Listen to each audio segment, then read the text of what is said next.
Hello, in this video I'm gonna show you how to delete files on iPhone 16 Pro and Pro Max. In order to do this, we need to, for instance, find the Files app that should be installed by default. You can find it in the home screen or, of course, in the app library.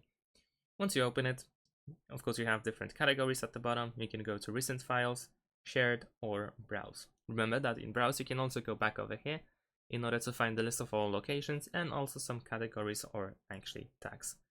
So let's say I'm gonna remove this file over here. In order to delete it, you need to press and hold your finger on the app, and then at the bottom you have the option to delete.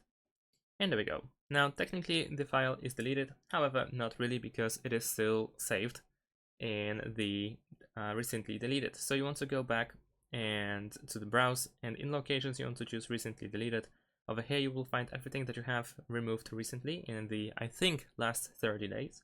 And if these files stay here for that amount of time, then they will be removed permanently. However, of course, you can speed up this process. You can simply press and hold the finger on the on the file, and then choose to delete it now, and then confirm that you want to do that. Of course, if you want to, you can also recover the file instead.